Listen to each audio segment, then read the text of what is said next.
ugiye gusenga Imana. Kwirembo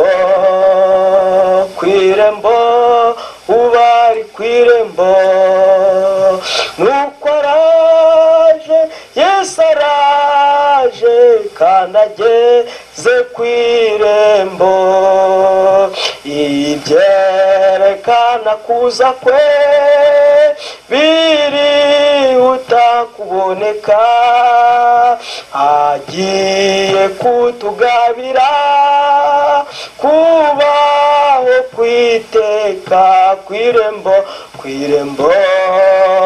Kwirembo ubari kwirembo, nuko araje Yesu araje kandi ageze kwirembo.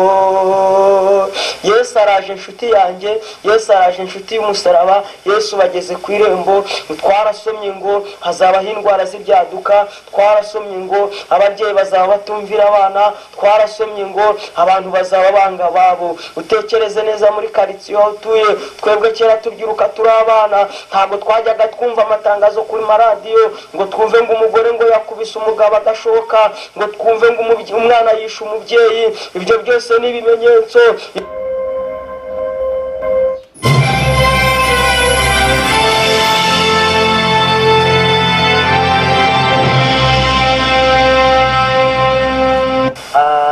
Turabaramukije mu izina ry'umwami wacu Yesu Kristo, abakurikiranye Iyogezabutumwa TV.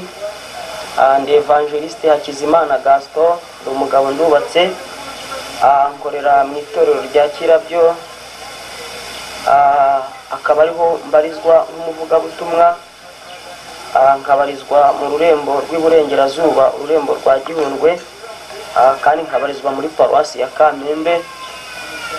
Imana iduhana umugisha rero, mwe musanzwe mudukurikira ku Iyogezabutumwa TV, kandi tubashimira ukuntu mudasiba gutegera amatwi ijambo ry'Imana. Nanone rero turagarutse ngo dusangire ijambo ry'Imana, ko Paul yajyaga avuga ngo mu gihe ntaragenda sinzahwema kubibutsa. Reka tubanze dusenge kugira ngo twinginge Imana, ari nge ngiye kurivuga nawe ugiye kuryumva, kugira ngo twese umwuka wera akingura amatwi y'imitima yacu kugira ngo ritwubake. Turagushimiye umwami Imana Data wa twese uri mu ijuru, izina ryawe nanone ryongere ryubahwe, ubwami bwawe nibwongere buze, kandi ibyo ushaka bo mwisi kubaho mu ijuru. Tugushimiye ko waturinze ndetse ukariturindira muri iki gihugu cy'u Rwanda, warinze itorero ryawe ndetse urinda igihugu. umwami Imana nushimwe.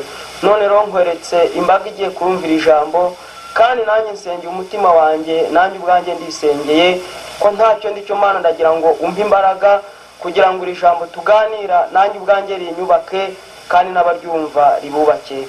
Urakoze umwami Imana kudushoboza, mu izina rya Kristo Yesu niko tubikwingingiyemo, amena.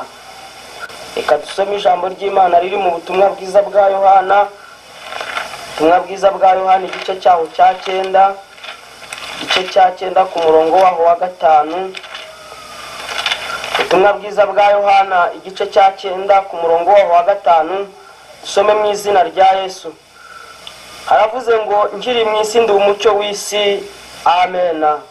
Nanone twongere dusome urwandiko Paulo yandikiye itorero ryo mu Efeso, igice cyaho cya 4, turasoma duhereye ku murongo waho wa 29, turasoza n'umurongo wa 32 waho na 2. ngira ngo nicyo gice cyaho cya niwo murongo waho wa nyuma. Urwandiko Paulo yandikiye itorero ryo mu Efeso igice cya 4 ku murongo wa 29, dusome mu izina rya Yesu. Ijambo ryose riteye isoni ntirigaturike mu kanwa kanyu, ahubwo uko mubonye uburyo mujye muvuga iryiza ryose ryo gukomeza abandi, kugira ngo riheshe abaryumvise umugisha. Ku murongo wa 30, kandi ntimuteze agahinda umwuka wera w'Imana wabashyiriweho kuba ikimenyetso kugeza ku munsi wo gucungurwa. 31, gusharira kose n'uburakari n'umujinya n'intonganya no gutukana hamwe n'igomwa ryose bibavemo.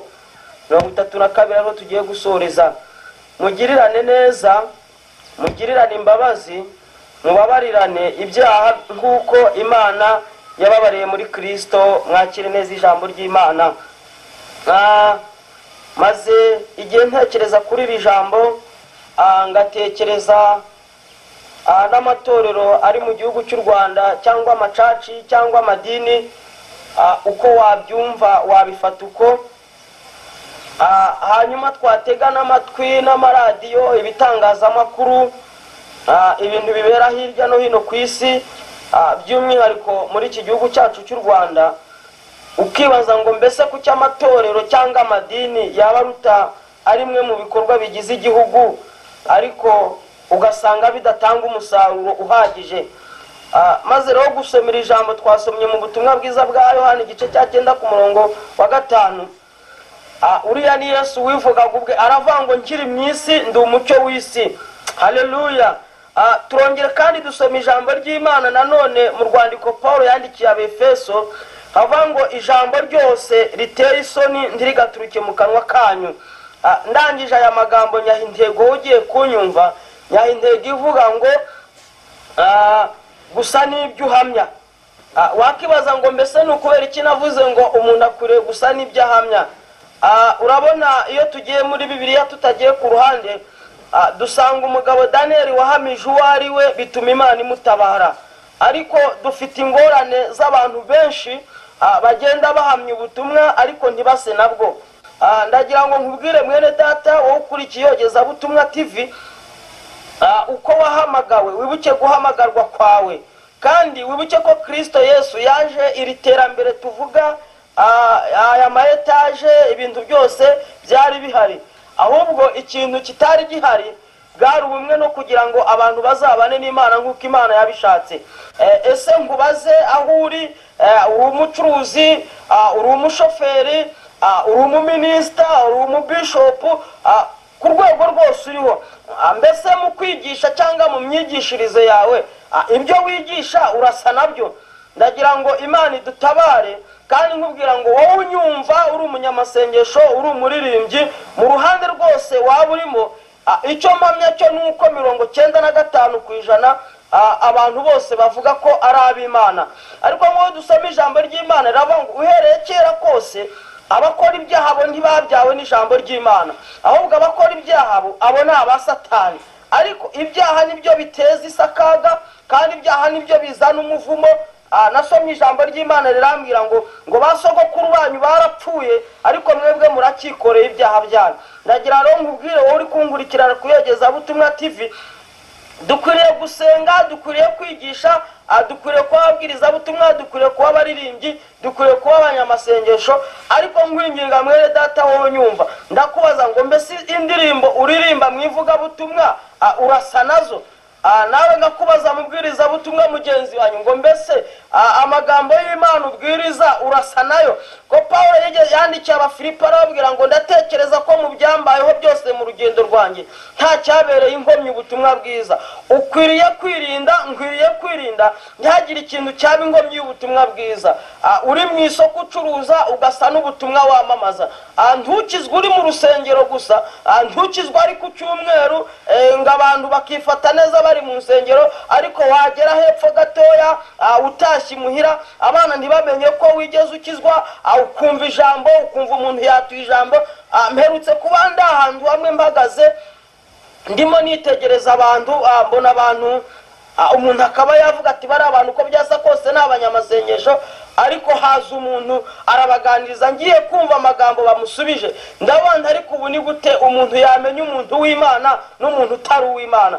Paulo rero abwira Abefeso arababwira ngo kandi bavugaga ko bakijijwe nk'uko dukijijwe, bavugaga ko bazi Imana nk'uko natwe tuvuga ko tuyizi. Arabanga ijambo ryose riteye isoni ntirigaturuke mu kanwa kanyu, ahubwo uko mubonye uburyo mujye muvuga iryiza ryose ryo gukomeza abandi. Imana idufashe. Hariho kuba abantu bari muri za sosiyete nyarwanda zitandukanye, mbese amagambo uvuga wumva afasha abandi. Imana idutabare tugirire neza. Aho uri muri biro, uri ku mwanya runaka, kandi wasenze Imana iragufasha, wiga amashuri urarangiza, ariko ndakubaza ngo mbese ijambo ryose uri kuvuga wumva ari twatesheje Imana agaciro. Imana idutabare kandi Imana itugirire neza. Ugiye mu binyamakuru urasanga abantu bitwa ko basenga nibo bafite za divorce, urasanga abantu bitwa ko basenga nibo bantu bafite akaga gakomeye, nibo bambuzi, nibo bantu badakurikiza ingeso nziza. Ndakwinginga wowe uri kunyuma kuyegeza butumwa ngo ntihakagira ijambo ryose ryatuma ubutumwa bwa Kristo Yesu ububera inkomyi. Ndakwinginga kugira ngo ubwo Kristo azaza, ubwo uzaba uhagaze ku kigero gishyitse, ndakwinginze muri iki gitondo wowe unyumva, ndakwinginga kugira ngo wongere wibuke aho wavuye ukagwa maze wihane. Ijambo ryiri mu gitabo cy'Ibyahishuwe Yohana 3 ku murongo w'8 haravuga ngo ko nabonye nta gukiranuka, nkaravuga ngo nzi imirimo yawe, ngo nabonye nta gukiranuka kw'imirimo mwakoze imbere y'ibitu, imbere y'amaso yanjye. Nanjye ndakwinginga mwene data, umugambi Imana ishaka nuko twahindura isi, niyo ntego y'Imana. Ndagira ngo muri iki kinyejana cya 21 tugezemo, mu mwaka wa 2021, wowe unyumva wovuga kukijijwe, wirinde udateza umwuka w'Imana wadushyiraho ikimenyetso kuri twebwe, udateza umwuka w'Imana uba muri wowe agahinda. Umuririmbyi 107 aravuga ngo mu gihe abonye kuyoborwa n'umubiri, ngo uwo mwuka ahita yigendera, uwo mwuka ahita guhunga, mbese mu mikorere yawe, mbese mu mivugire yawe, mu migendere yawe, mu miryamire yawe. Dawidi we yaritegereje aravuga ngo yewe Uwiteka we warandondoye uramenya. Imana natwe yidutabare, Imana nitabara abanyarwanda. Nukuri insengero ziri mu iki gihugu, abanyamasengesho bari mu iki gihugu, abaririmbyi bari mu iki gihugu, abavuga butumwa bari mu iki gihugu, abapastor, ababishop, abarepresentante bari mu iki gihugu. Abo bantu twese duhagurutse ibyo duhamya tugasa nabyo, igihugu cyacu cyatera imbere kandi isi yagira amahoro. Ariko biragatsindwa, ujya kumva umuntu ni umukristo ari mu cyiciro runaka ndarondoye, ariko ukumva yatuye ijambo kandi ijambo rikumva rikomerekeje imbaga. Ndagira ngo nkwingingire muri iki gitondo wigenzure mu mivugire yawe, wikontorore mu mivugire yawe, wikontorore mu migendere yawe, wikontorore ukubanye n'abo mu rugo, wikontorore ukubanye n'abaturanyi. Imana nidutabare, mbese aho nduri ingomyi y'ubutumwa bwiza. Ijambo ry'Imana riravuga ngo hari abahagaze mu muryango babuza abandi kwinjira. Ndagira ngo ngubaze muri iki gitondo, mbese muririmbyi mwene data, mbese muvuga butumwa mwene data, mbese mupastor mwene data, erega ubundi ijambo rikomeye ntabwo ari titre. Ijambo rikomeye nuko buri wese ari mwene data, kuko nicyo kimenyetso cy'amaraso Kristo Yesu yaduhaye. Naho iby'amatitire nta gaciro, kicyo Kristo azaza kureba nuko uzabura ikimenyetso cy'amaraso. Ndagira ngo nkubaze kandi ngwinginga, twasomye ijambo turigarutseho riratubwira ngo ngewe nkiri mu isi ngo ndi umucyo w'isi. Komeje ku iryo jambo haravuga ngo muri umunyu w'isi, nitwe Yesu yabwiraga ngo kandi umunyu bamaze kuwukandagira ugakayuka, ngo uwo munyu nta kintu uba ukimaze. Mbese ndagira ngo ngubwire ngo usome mu rwandiko rw'Abaheburayo igice cya mbere ku murongo waho wa 2 haranditswe ngo niyo mpamvu nicyo gituma dukwiriye kwita ku gakiza k'ibyo twumvise, kugira ngo tudatembanwa tukabivamo. Ngo niba ijambo ryose ryavugiwe mu kanwa k'abamarayika ryarakomejwe, abantu bose bakiturwa ingaruka y'ibyaha bakoze, bakiturwa kutaryumvira, ngo twebweho tuzarokoka dute nitwirengagiza kumva ku gakiza gakomeye gatyo. Ngo akabanjwe kuvugwa n'abamarayika, akabanjwe guhamwa n'abamarayika bakakavuga. Yohana waravuga ngo turababwira uwo twumvise, ngo ndetse uwo twiboneye, ngo amaso yacu akamureba, ngo ibiganza byacu bikamukoraho. Ndetse na Paulo yandikira Timoteyo aramubwira ngo ibyanditswe bihera byose byahumetswe n'Imana. Imana nidutabare. Aravuga ngo kandi bigira umumaro wo kwigisha umuntu.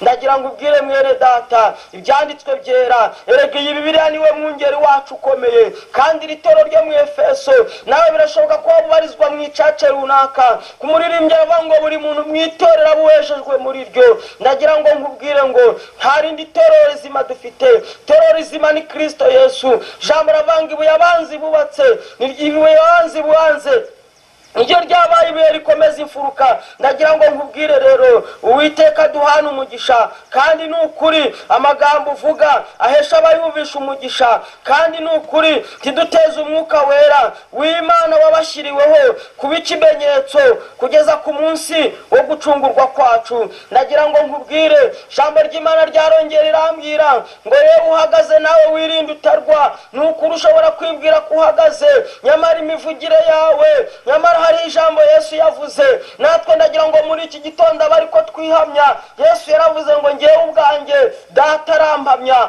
ngo n'imirimo nkora nayo irampamya, nanjye ubwanjye nanjye ndihamya. Izina ry'Imana nirihabwa icyubahiro. Ndagira ngo nkubaze muri iki gitondo, mbese waba uri gusenga ibimuga bigahaguruka? Mbese waba uri gusenga abarwayi bagakira? Mbese waba uri gusenga Imana igakorana nawe ibirimo n'ibitangaza? Ndagira ngo nkubwire ngo Dawidi yaravuze ngo nabiki ijambo rya Imana mu mutima wanjye kugira ngo ntagucumuraho. Erega n'izi Bibiliya tuvuga hariho igihe zizacibwa. Niyo mpamvu nkwingingira wonteze amatwi kugira ngo usome ijambo ry'Imana. Ijambo ry'Imana niko Pawulo yabwiye Abagalatiya ngo ribe rigwiriye muri mwe, ribe rigwiriye kandi rifite ubushobozi. Imana nidutabare cyane. Nari nkuzanire iryo jambo.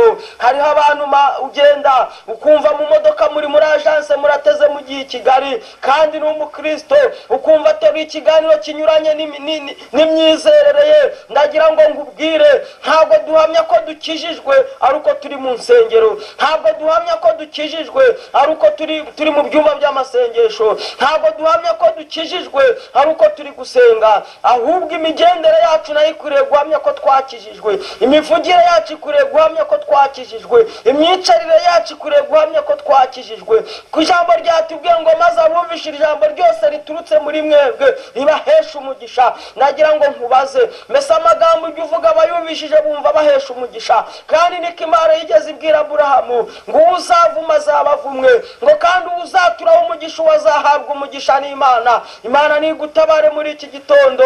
Wowe uri kunyumva, wongere ugaruke ku isoko, wongere uce bugufi, wongere winginge Imana mu mutima wawe, Dore ijambo ry'Imana nararisomye ngo mu minsi y'imperuka hazabaho abantu b'abakobanyi, ngo baza ngo batubwira ngo niko basogokuruza ngo nabo bavuze, ngo bavuga ngo Yesu Kristo ngo agiye kugaruka, ngo mbese ko basinzira ibyo bikaba bitaraba. Ariko ijambo ry'Imana rirambwira ngo no mu gihe cya Nowa nuko abantu biraye, bamaze kwirara Imana ihamagara Nowa. Imana imubwira ibyo akwiriye gukora. Mubwira ngo burya nta kintu na kimwe kijya gitungura Imana. Nowa yumviye Imana, yinjira mu nguge n'umudamu we n'abakazana n'abahungu be. Bibiliya avanga iyo nguge. Imana irangije itembesha ngo igomorora amasoko y'ikuzimu ndetse n'amasoko y'ijuru. Inguge irangije irareremba hejuru y'amazi. Imana rero idutabare. Imana irangije ngo Nowa asohotse mu nguge ngo atambe igitambo. Imana irangije iragihumurirwa. Ngo ntabwo izongera kurimbura isi. Nyamara nagira ngo ubwire ngo ijambo ry'Imana riravuga ngo Imana ibikiye isi umuriro. Ntabwo tuzi uwo muriro ari ryari, ngo nyamara uwo muriro uzaza ukongora ibi byose. Niko umuririmbyi yaririmbye yuzura umwuka, aravanga azahindura ibi byose bibe bishya. Dusomye abagabo bagiye bahamya. Daniel mu gice cya 3 mu gitabo cya Daniel igice cya 3 ubona ko we n'abagenzi be bahamije. Yosefu yarahamije, Estera yarahamije ari ibwami. Ndagira ngo nkubwire nawe unyumva, sinzi agace uherereyemo, ariko haguruka uhamye ko dore turi ku mugoroba w'isi, kandi ibimenyetso birihuta hirya no kuboneka. Bibiliya nasomye ijambo ry'Imana irambwira ngo ubwenge bwa benshi buzagwira, kandi ijambo ry'Imana irambwira ngo hazabaho indwara z'amayoberane, ngo kandi hazaduka n'abigisha benshi b'ibinyoma. Niyo Pawulo yandikira Abafilipi yababwiye ngo niyo mpamvu ndafite undi muntu duhuje, ngo ko bose basigaye bishakira inyigisho zihuje n'irari ryabo. Nyamara ndagira ngo ubwire ngo ntabwo twahawe Kristo gusa kunezererwa, ntabwo twahawe Kristo gusa kwishima, ahubwo arongera yandikira Abafilipi arabwira ngo erega mwahawe no kubabazwa kubwe. Mwanditsi w'imigani yaravuze ngo uko wunguka kumenya Imana, erega ni no kugenda wunguka imibabaro myinshi. Kandi n'ukuri umuririmbyi yararimbye ngo burya turi w'abandi iyo umuntu ari umushyitsi w'abandi arigengesera. Hano iwacu twebwe turi abashyitsi n'abimukira, niko ijambo ry'Imana ridutegeka ngo kuko iwacu ari mu ijuru. Niko Pawulo yabwiye Abafilipi ngo twebwe iwacu ho ni mu ijuru, niho dutegereje umukiza ko azaza. Nyamara uko azaza ngo icyo gihe natwe niko tuzaza, ngo niyerekanwe icyo gihe. Mbese ndakubaza wowe unyumva, niyerekanwa mu mutima wawe ko umutima w'umuntu ari umucamanza? Niyerekanwa urumva uzasa nawe, urumva ufite ibyo byiringiro? Ijambo ry'Imana rarisomye rirambwira ngo bene uwo muntu ufite ibyo byiringiro ngo yiboneze ngo nk'uko waboneye, ngo uvuga Imana wese akwiriye kuva mu bidatunganye. Imana nidutabare, itwambike imbaraga zo guhamya ibyo dusa nabyo, ibyo wigisha, ibyo nigisha, ibyo ndirimba, ibyo nsenga. Ni ukuri muri sosiyete mbamo bamenye ko ndi umukristo, bamenye ko ukijijwe, bamenye uwuriwe. Iyo umuntu ari umufundi agira ibyangombwa bimuranga ko ari umufundi, iyo umuntu ari umushoferi agira ibyangombwa bimuranga ko ari umushoferi. None ndakubaza, abantu benshi baragenda na Bibiliya, baragenda bazitwaye mu ntoki, 95% abantu bafite za Bibiliya, ariko gusoma ngo bisanishe n'ibyanditsemo bigenda byanga. Ndagira ngo nkubwire, nasomye ijambo ry'Imana rirambwira ngo urabikora nka kwihorera, ukagira ngo mpanye nawe, ngo nyamara nzabishyira ku murongo byose uko bikurikirana, ngo nzagukina ku mubyimba ibyo watinyaga byakugezeho. Imana rero iturinde, Imana idutabare, Imana iturinde ko yadukina ku mubyimba ibyo twatinyaga byatugezeho. Imana iturinde ko twakihana tugeze finali. Ijambo ry'Imana yavango nimushake Uwiteka bigishoboka akabonwa, nimumwambaza akiri bugufi. Dore iki gihe nicyo cyo kwambaza Uwiteka, kandi ijambo ry'Imana ravangerega ejo sahacu waba uriho uyu munsi ariko ntiwamenya gahunda z'ejo. Nagira ngo ubwire ngo uri kunyumva, mwene data unteze amatwi, mwene data ujya uzanyumva, mu izina rya Kristo Yesu nawe winginga Umwuka Wera yongera agaruke muri wowe, kandi ntiwongere kumuteza agahinda, ntiwongere kumuteza agahinda. Umwuka Wera wadushyiriwe ni ikimenyetso kizatujyana mu ijuru. Ntabwo rero dukwiye kumuteza agahinda. Ijambo ry'Imana riravuga ngo abayoborwa n'Umwuka Wera nibo bana b'Imana bose. Utayoborwa n'Umwuka w'Imana ntabwo ari umwana w'Imana. Mbese mugenzi wanjye, ujya wumvira umwuka. Muririmbyi 388 niko yaririmbye, aravuga ngo utunganira Imana ndetse ku manywa na nijoro, ngo nta soni uzagira nubona Yesu. Muririmbyi arongera aririmba ngo rega bazatinya guhinguka imbere ye. Muri ijambo naryo rirongera rirambwira ngo ubwo uwo munsi azaza hariho abazazukira gukorwa n'isoni. Mwene data wowe warunteze amatwi, ndakwinginga muri uyu munsi, ndakwinginga muri uku kwezi ngo uhindure ibintu bigishoboka, ushake Uwiteka bigishoboka, umwambaza akiri bugufi. Dore yicaye ku ntebe y'imbabazi, dore yicaye ku ntebe y'imbabazi ateze amaboko. Niyo yavuze ngo munyigiro kuko ndi umugwaneza kandi noroheje mu mutima. Ni ukuri rero Imana niduhana umugisha kubwira ijambo, kandi Imana itugirire neza. Wowe uri kunyumva, ijambo nakubwiye ngo twasomye ijambo ry'Imana riri mu Efeso igice cya 4 ku murongo wa 29 kugera kuri 32. Havanga ijambo ryose riteye isoni ryongere guturuka mu kanwa kacu, ngahubwo uko tubonye uburyo ngo tugirirane neza, ngo kandi uko tubonye uburyo tuvuga ijambo rihesha umugisha abaryumvise. Ndagira ngo wongere utekereze ku mvugo yawe, wongere utekereze ku mvugo yawe uko usubiza, wongere utekereze uko usubiza abana, wongere utekereze wowe mugabo unyumva uko usubiza umufasha wawe, wongere utekereze mu mama unyumva uko usubiza umutware wawe. Mwana nawe unteze amatwi, wongere utekereze uko usubiza ababyeyi. Ijambo ry'Imana rambwira ngo bana mwumvira ababyeyi iryo sezerano rya mbere kugira ngo muramire mu isi. Nagira ngo muri iki gitondo utekereze ku mivugire yawe, kandi ijambo ry'Imana ryatubwiye ngo Yesu ubwe niwe yivugaga, kandi twese nta wundi muyobozi dufite mukuru wapfiriye itorero ni Kristo Yesu. Yavuze ngo nkiri mu isi ndi umucyo w'isi. Mbese wowe aho utuye, mbese wowe aho ugenda, muri sosiyete ubarizwamo, ku musozi ubarizwaho, mbese babajije imbuto zawe, mbese imbuto zawe ko Yesu yaravuze ngo mbasize hagati y'amasega. Mabajije imbuto zawe, mbese wendi basanga nawe wiyita umukristo ariko ukaburi mwayo masega. Aho ngaho mwaza kuvuga ngo ndatukanye, ntukanye, ntabwo ntukanye ni Yesu wabivuze. Aravuga ngo mbasize hagati y'amasega, ngo ariko mugende mufite ubwenge. Niyo mpamvu rero na Paulo ngiye kwibutsa abanyefeso, arababwira ngo niyo mpamvu ijambo ryose ridafite agaciro ntabwo rikwiriye kuba riva muri mwe. Kandi Paulo arongera arandika, Petero mu rwandiko rwa Petero aratubwira ngo igihe twamaze dukora ibyaha cyari gihagije. Reka nkubwire mwene data wowe unyumva, ni ukuri igihe wamaze ukora ibyaha cyari gihagije. Iki ni igihe cyo gukanguka. Ijambo ry'Imana mu gitabo cya Yesaya umuhanuzi mukuru igice cya 60 ku murongo wa mbere haravuga ngo byukura bagirane kuko umucyo w'Imana ukurasiye. Ni ukuri ndakwingingira kugira ngo wongere uhaguruke. Waba waratwawe n'ibintu runaka, waba waratwawe na business runaka, abantu baba barakugushije muri sosiyete turimo, ariko ijambo riravuga ngo kuko buri muntu aziyikorera uwe mutwaro, nta muntu uzava ngo ngengo runaka ngo yarambagamiye. Hoya ahubwo ndakwingingira ngo ushake ubumwe n'Imana, wongere wiyunge n'Imana muri iki gitondo, wongere uhamagara Imana mu ruhande rwawe, wongere uyihendahende, wongere uyihendahende, dore n'umutunzi w'imbabazi. Wibwire ngo burya ngo menye neza yuko najyaga mvuga amagambo abayumvishe ntabahesha umugisha. Wongere wature ngo Mana burya najyaga ntababarira, burya Mana najyaga ntagirira neza abantu, najyaga nari umugugu, nari ndatanga. Ariko wongere winginga Imana, yongere ikuzuza umwuka wera, yongere ikuzuza urukundo, yongere ikuzuza kubabarira. Ko nasomye ijambo ry'Imana ndambwira ngo nimutababarira na so mu ijuru ntazababarira. Kandi ijambo ry'Imana rirongera rirambwira ngo ibyo twifuza ko abantu batugirira natwe tubigirira abandi. Mbese mu mutima wawe ubabarira kangahe? Mbese mu rukundo rwawe ugirira neza bangahe ku munsi? Mbese aho ndi witekerezaho kuva ku itariki ya mbere y'ukwezi, itariki ya nyuma y'ukwezi kagaruka ari wowe ukihugiweho?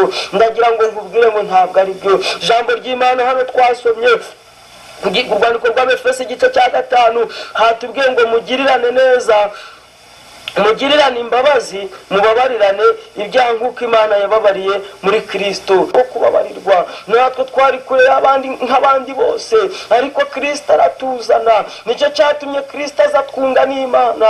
Natwe rero ubwo twababariwe muri iki gitondo nagira ngo nkubwire ngo tuheranwe n'agahinda k'abantu baguhemukiye. Shobora kuba uri umuririmbyi, abaririmbyi muririmbana bakakugusha. Shobora kuba uri mu nama runyobozi runaka hakavamo abakugusha. Ariko ndagira ngo nkubwire ngo gitondo wikomeze kuri Yesu. Niko Yesu umuririmbyi yaririmbye yuzuye umwuka. Muri Mbya 3:61 araririmba ngo wonge nikomezaho ni Kristo. Arakomeza aririmba ngo naho nahanwa n'inshuti. Birashoboka ko wahura n'ibigerageza inshuti zikakuvaho, birashoboka ko wahura n'ibihombo inshuti zikakuvaho, birashoboka ko wahura n'ikigeragezo gikomeye inshuti zikakuvaho.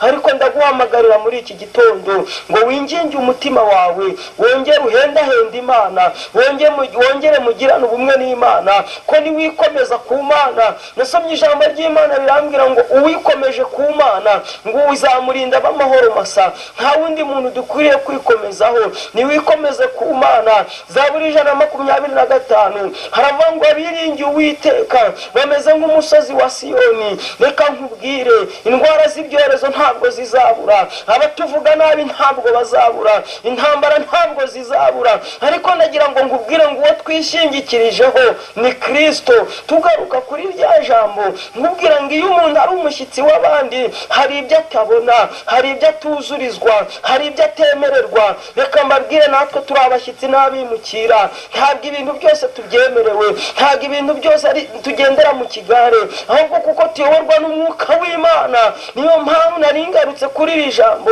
nkubwira ngo uri umucyo w'isi, uri umunyu w'isi, niwirinde ko bawukandagirana. Reka nguhe akagero gatoya.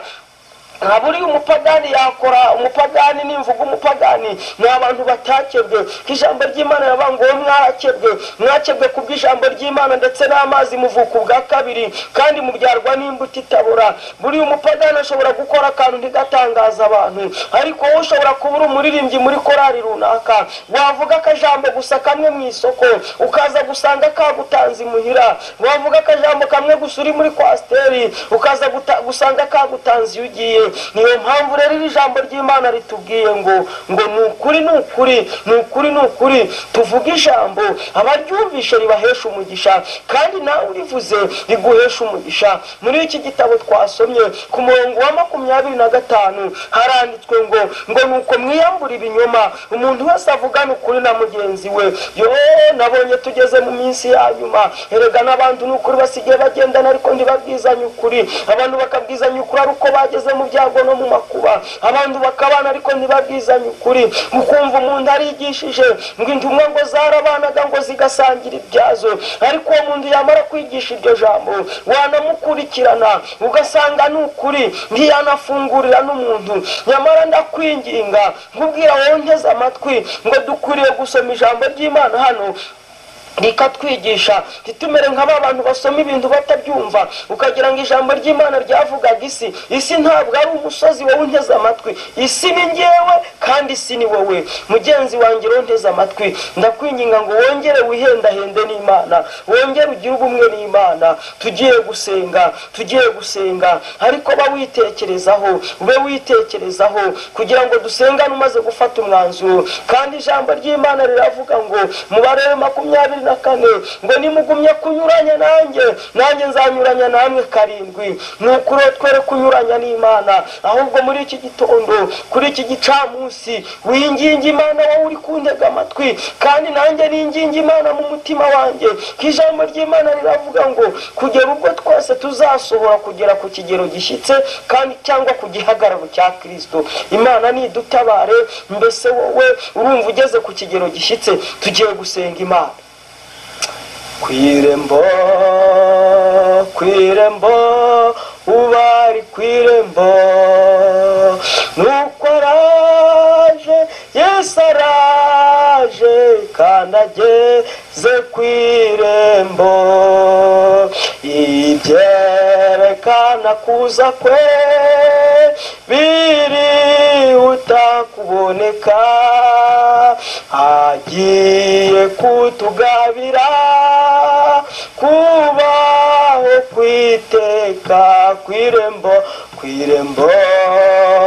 kwirembo ubari kwirembo, nuko araje Yesu araje kandi ageze kwirembo. Yesu araje inshuti yanjye, Yesu araje inshuti y'umusaraba. Yesu bageze kwirembo. twarasomye ngo hazabaho indwara z'ibyaduka, twarasomye ngo ababyeyi bazaba batumvira abana, twarasomye ngo abantu bazaba banga babo. utekereze neza muri karitsiye aho utuye, twebwe kera tubyiruka turi abana ntabwo twajyaga twumva amatangazo kuri maradiyo ngo twumve ngo umugore ngo yakubise umugabo agashoka, ngo twumve ngo umwana yishe umubyeyi. ibyo byose ni ibimenyetso.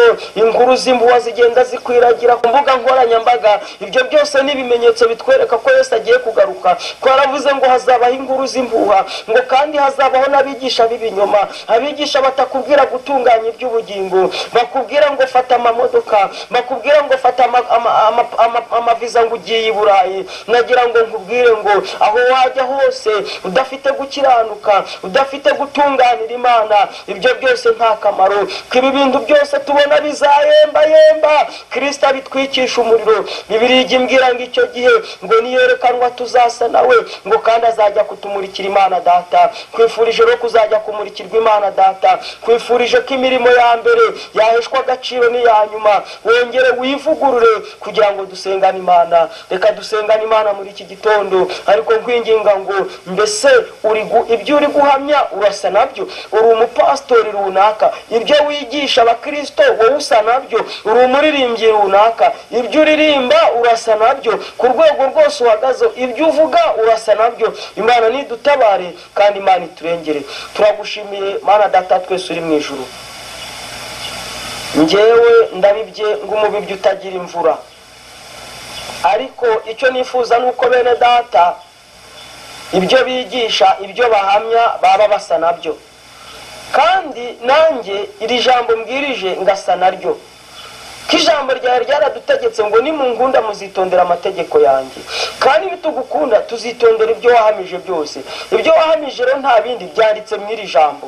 hereza abantu bawe kwitondera ijambo ryawe, kandi uhereze umugisha umuntu wese ukurikiranye iyogezabutumwa TV, kandi twese uduhereze imbaraga, kandi uduhane n'umugisha n'abera bose. Urakoze rero Uwiteka Umwami Imana kuherekeza iri jambo kandi ukarigurisha imvura nyinshi y'umugisha. Ni ukuri ubwinshi bw'amatorero ari muri iki gihugu bukangana n'imbuto z'abasenzi barimo, bukangana n'imbuto z'abaririmbyi barimo, zikangana n'imbuto z'abanyamasengesho barimo, kugira ngo duhindure igihugu, kugira ngo dukuremo amacakubiri, kugira ngo dukuremo uburyarya, kugira ngo dukuremo umwiryane, ahubwo duhindure isinguka y'inshingano waduhaye. Urakoze rero Uwiteka Umwami Imana, ndatuje ariko wowe ndutuze, tubisabye Imana mu izina rya Kristo Yesu, amen.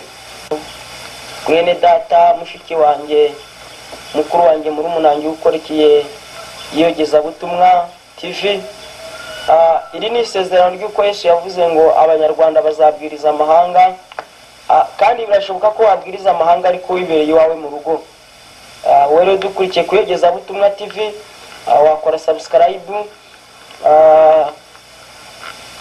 kugira ngo udushyigikire, kugira ngo mudushyigikire muri rivugabutumwa ryaguke, kandi ukarisakaza no ku bandi. Urabukoze ivugabutumwa kandi nanjye uramufashe nk'umuvugabutumwa. Yesu aduhane umugisha. Murakoze.